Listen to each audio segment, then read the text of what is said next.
Thank you for the live.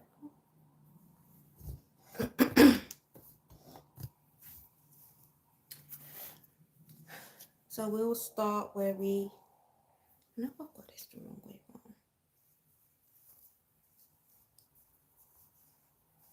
round. And we will start where I left off.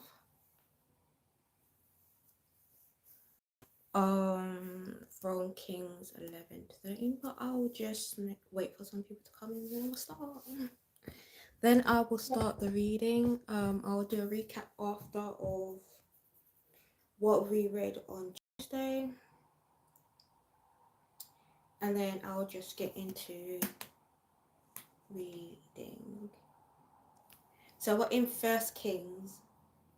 We're in First Kings, and I'll be reading chapters 14 to 16. Thank you for the like, whoever that is. I appreciate you. Hi, Frankie and Fro. Thank you for coming through. How are you? It's good to see you. Yeah, as I said, I'll do a recap of chapters 11 to 13, and we're in First Kings. So I'll just welcome you all in. Basically what I do is I do these Bible studies just to encourage you to get into your Bible and start to build a relationship with God. You know, I'm taking this year to learn, really deep dive into the Bible and solidify my relationship with God. So this is why I really do this, you know, so I can be focused and with no distractions. You know, I already said that this year I want to just be focused on God and focused on my relationship with Him. So that is what I am doing. So that includes my Bible studies, that includes prayer, it just includes everything, right? And just living to God's commands, living righteously, right? So that's why I do this. It's just to plant little seeds, right? That's all I'm here to do, is plant seeds, and then, you know, God will do the rest. God will do the rest. So that's why I do these lives.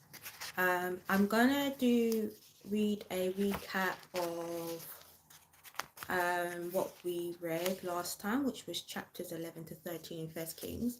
I want to say some people pray, and that's absolutely fine to do on camera. I mean, if you're doing it sincerely, it's fine, right? I feel comfortable doing it off camera, but make sure you do pray. Make sure, you know, you do spend some time with God.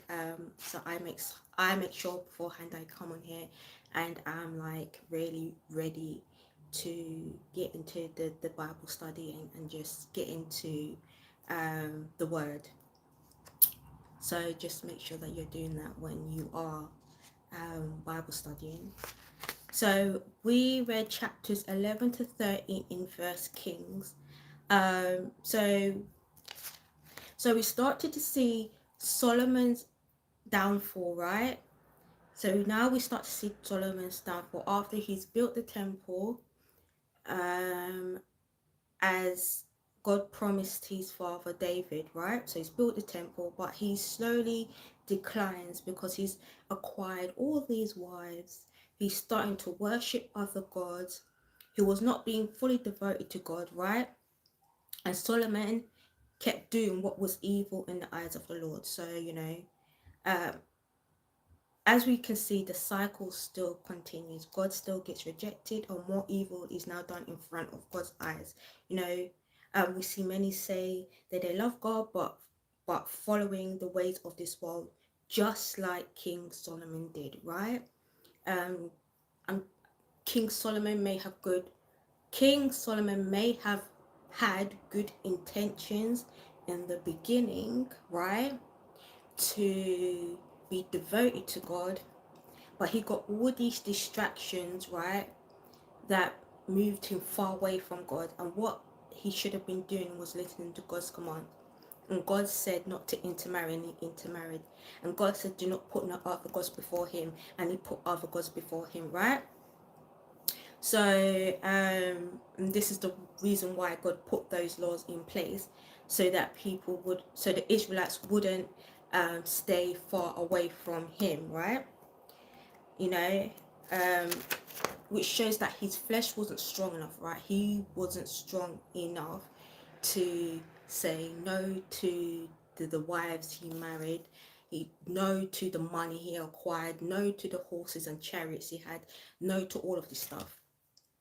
So we see that God raised up enemies on King Solomon because of his disobedience, right?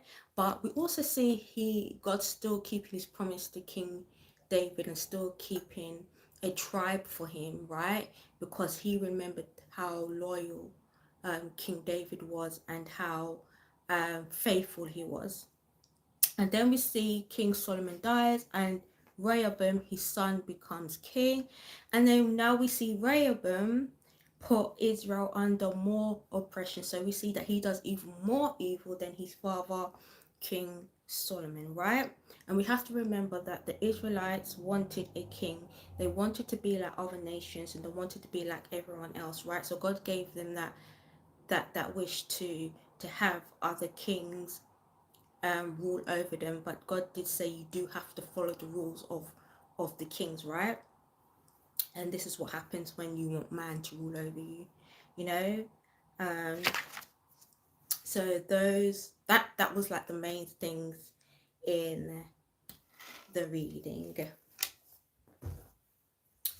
um so I'm gonna get into the reading. uh so we're reading in First Kings chapters 14 to 16, that's it? 14 to 16. So this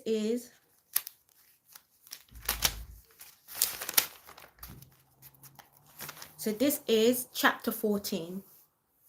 At that time, Abijah, son of Jeroboam, became ill, and Jeroboam said to his wife, "Go disguise yourself so that you won't be recognized as the wife of Jeroboam. Then go to Shiloh. Ahijah, the prophet, is there, the one who told me I would be king over this people. Take 10 loaves of bread with you, some cakes, and a jar of honey, and go to him. He will tell you what will happen to the boy." So Jeroboam's wife did what he said and went to Ahijah's house in Shiloh. Now Ahijah could not see. His sight was gone because of his age. But the Lord had told Ahijah, "Jeroboam's wife is coming to ask you about her son, for he is ill, and you are to give her such and such an answer. When she arrives, she will pretend to be someone else." So when Ahijah heard the sound of the of her footsteps at the door, he said, "Come in, wife of Jeroboam. Why this pretense? I have been sent to you with bad news. Go tell Jeroboam that this is what the Lord, the God of Israel, says. You I raised you up from among the people and appointed you ruler over my people Israel. I tore the kingdom away from the house of David and gave it to you, but you have not been like my servant David, who kept my commands and followed me with all his heart, doing only what was right in my eyes. You have done more evil than all who lived before you. You have made for yourself other gods, idols of metal. You have aroused my anger and turned your back on me. Because of this, I am going to bring disaster on the house of Jeroboam. I will cut off from Jeroboam every last male in Israel, slave or free. I will burn up the house of Jeroboam as one burns dung until it's all gone. Dogs will eat those belonging to Jeroboam who die in the city, and the birds will feed on those who die in the country. The Lord has spoken. As for you, go back home. When you set foot in your city, the boy will die. All Israel will mourn for him and bury him. He is the only one belonging to Jeroboam who will be buried, because he is the only one in the house of Jeroboam in whom the Lord, the God of Israel, has found anything good. The Lord will raise up for himself a king over Israel who will cut off the family of Jeroboam. Even now, this is beginning to happen, and the Lord will strike Israel so that it will be like a reed swaying in the water. He will uproot Israel from this good land that he gave to their ancestors and scatter them beyond the river Euphrates, because they aroused the Lord's anger by making Asherah poles. And he will give Israel up because of the sins Jeroboam has committed and has caused Israel to commit. Then Jeroboam's wife got up and left and went to Tirzah. As soon as she stepped over the threshold of the house, the boy died. They buried him, and all Israel mourned for him, as the Lord has said through his servant the prophet Ahijah. The other events of Jeroboam's reign, his wars, and how he ruled are written in the book of the annals of the king of Israel. He reigned for 22 years and then rested with his ancestors, and Nadab, his son, succeeded him as king.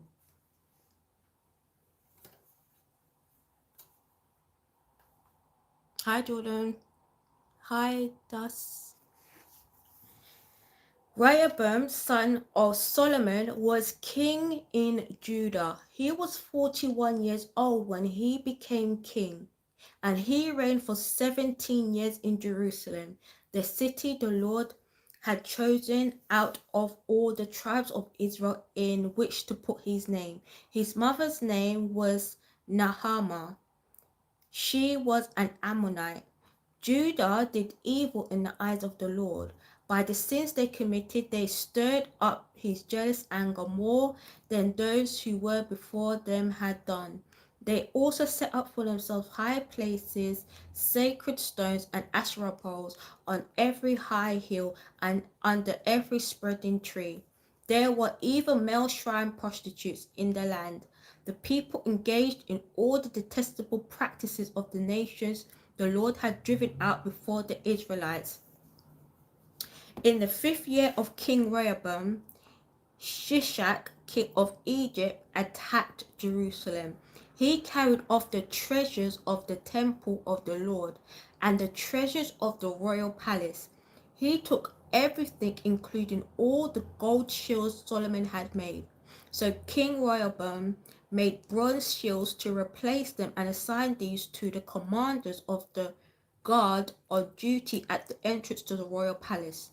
Whenever the king went to the Lord's temple, the guards bore the shields, and afterwards they returned them to the guard's room. As for the other events of Rehoboam's reign and all he did, are they not written in the book of the annals of the king of Judah? There was continual warfare between Rehoboam and Jeroboam, and Rehoboam rested with his ancestors and was buried with them in the city of David. His mother's name was Naamah. She was an Ammonite, and Abijah, his son, succeeded him as king. Chapter 15.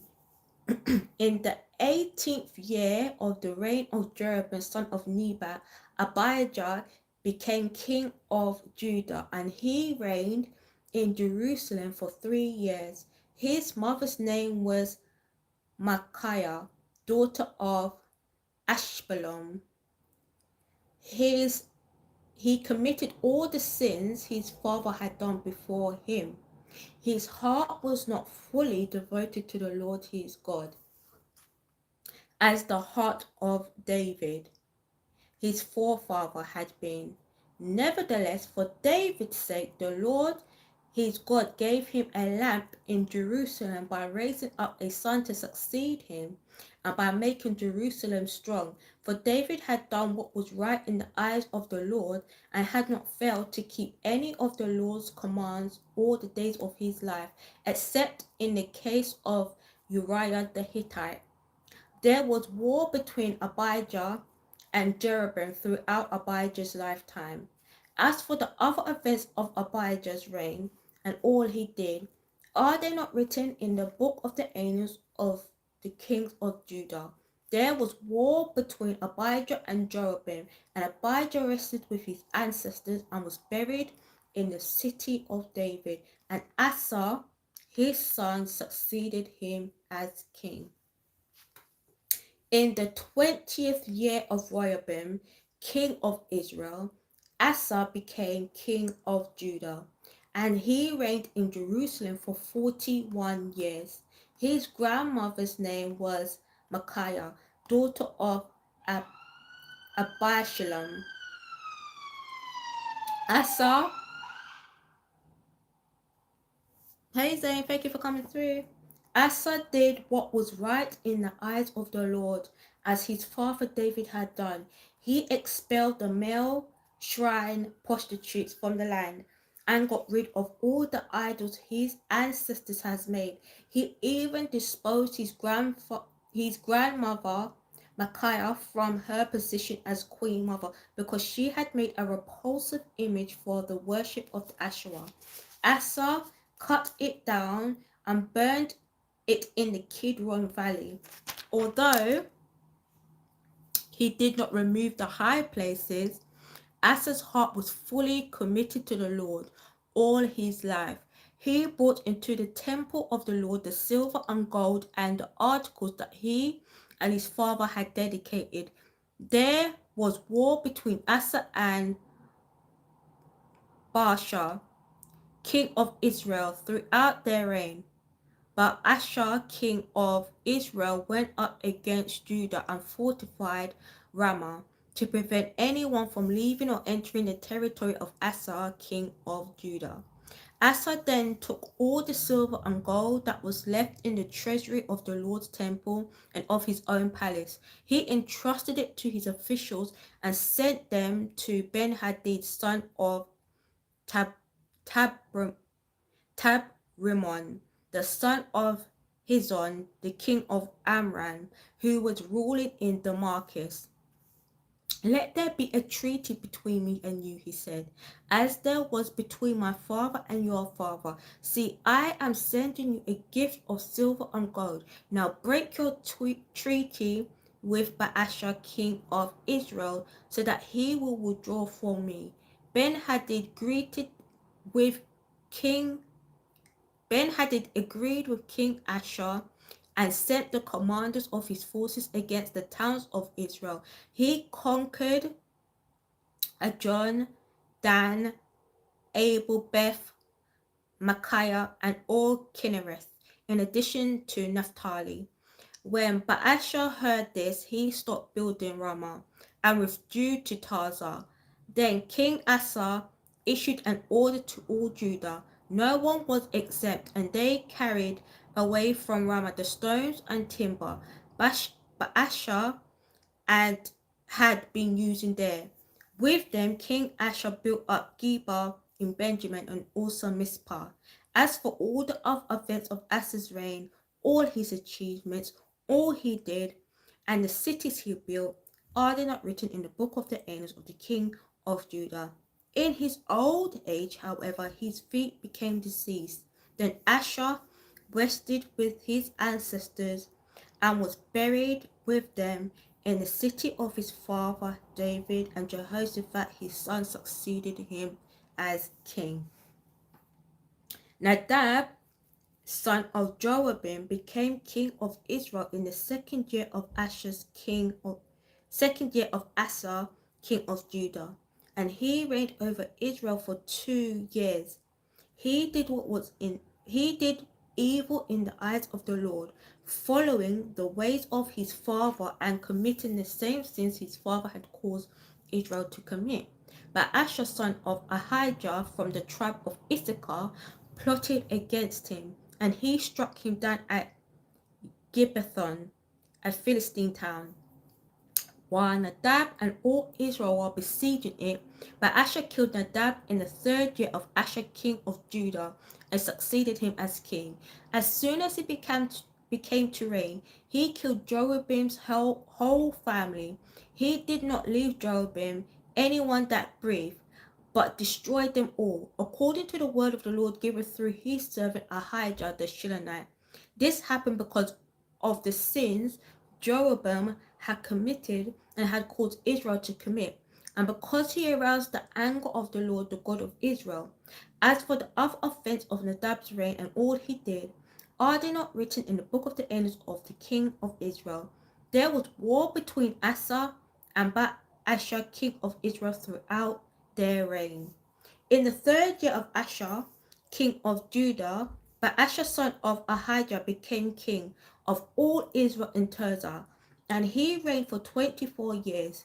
He did evil in the eyes of the Lord, following the ways of Jeroboam, and committed the same sin Jeroboam had caused Israel to commit.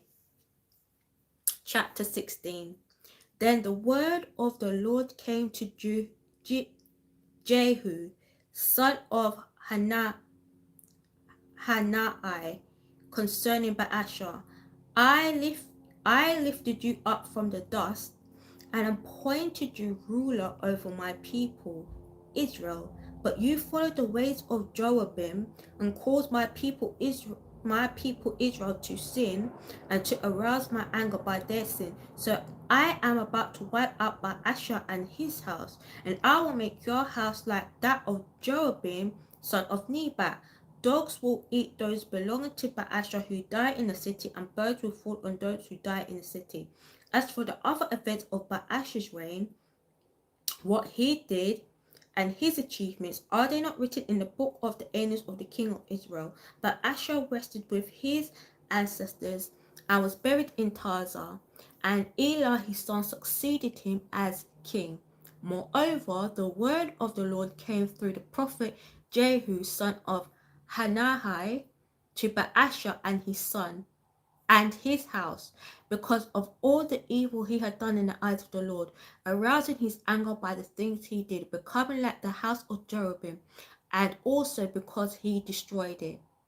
In the 26th year of Asa, king of Judah, Elah, son of Baasha, became king of Israel, and he reigned in Tirzah for 2 years. Zimri, one of his officials who had commanded of half his chariots, plotted against him. Elah was in Tirzah as at the time getting drunk in the house of Arza, the palace administrator at Tirzah. Zimri came in, struck him down, and killed him in the 27th year of Asa king of Judah. Then he succeeded him as king. As soon as he began to reign and was seated on the throne, he killed off Baasha's whole family. He did not spare a single male, whether relative or friend. So Zimri destroyed the whole family of Baasha in accordance with the word of the Lord spoken against Baasha through the prophet Jehu. Because of all the sins Baasha and his son Elah had committed and had caused Israel to commit, so that they aroused the anger of the Lord, the God of Israel, by their worthless idols. As for the other events of Elah's reign and all he did, are they not written in the book of the annals of the king of Israel? In the 27th year of Asa, king of Judah, Zimri reigned in Tirzah for 7 days. The army was encamped near Gibbethon, a Philistine town. When the Israelites in the camp heard that Zimri had plotted against the king and murdered him, they proclaimed Omri, the commander of the army, king over Israel that very day there in the camp. Then Omri and all the Israelites with him withdrew from Gibbethon and laid siege to Tirzah.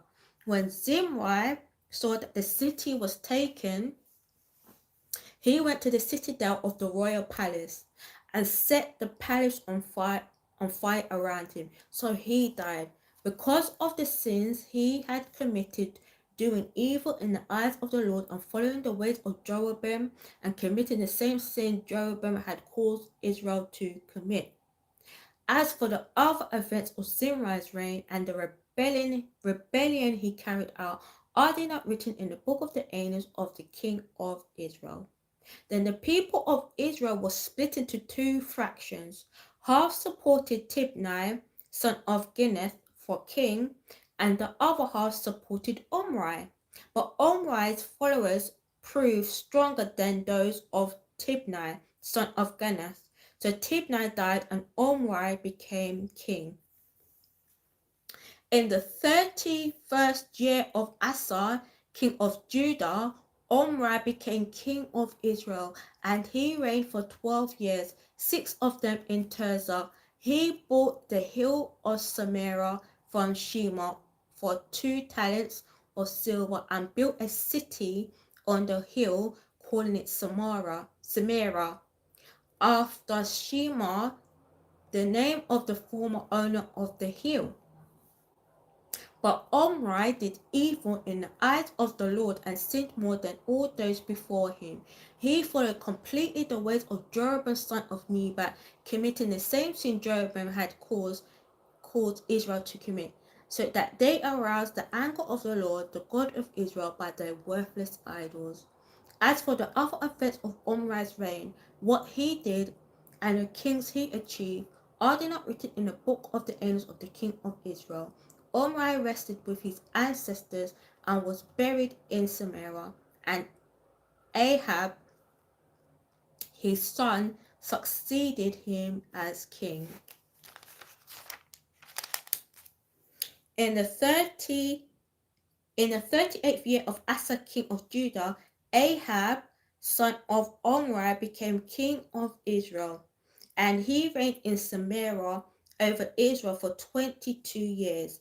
Ahab, son of Omri, did more evil in the eyes of the Lord than any of those before him. He not only considered it trivial to commit the sins of Jeroboam son of Nebat, but he also married Jezebel, daughter of Ithbaal, king of the Sidonians. And he began to serve Baal and worship him. He set up an altar for Baal in the temple of Baal that he built in Samaria. Ahab also made an Asherah pole and did more to arouse the anger of the Lord, the God of Israel, than did all the kings of Israel before him. In Ahab's time, Hiel of Bethel rebuilt Jericho. He laid his foundations at the cost of his firstborn son Abiram,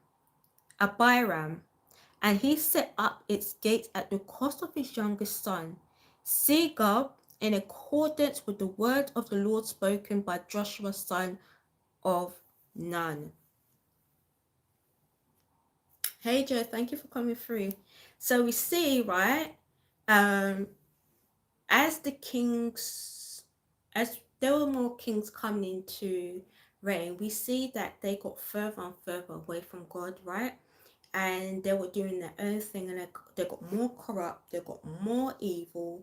They didn't follow God's commands, they didn't follow his ways, they did whatever they saw fit, right? Kind of reminds you as in the times of Judges, right? Where there was a point where everyone was doing what they wanted to do, they did what was right in their eyes, and they fully left God. They stopped following him and did whatever they want. So we can see that it's getting progressively worse. The kings are just getting bad and bad and bad, and then their offsprings are getting bad and bad and bad, because the examples that they see their fathers doing, it's not really a good example, right? So they're just following what I guess they can have the decision to do right, but they're choosing to do even more wrong. And throughout this chapter, we've only seen one king that actually followed God's command, and then the rest just absolutely did evil. But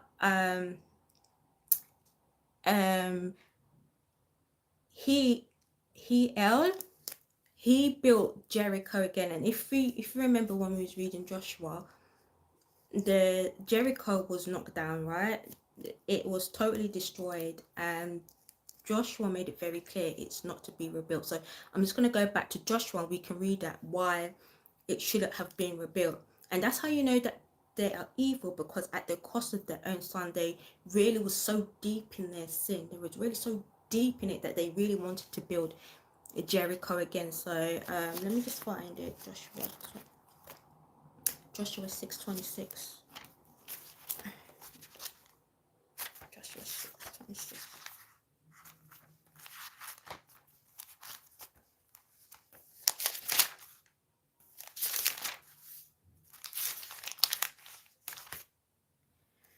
Joshua 6:26. So this is just after they have burnt the whole city down from Jericho, right? They destroyed Jericho, and Joshua made it very clear. He said, at that time, Joshua pronounced this solemn oath. He's cursed. He's cursed this land, right? So, cursed before the Lord is the one who undertakes to rebuild city Jericho.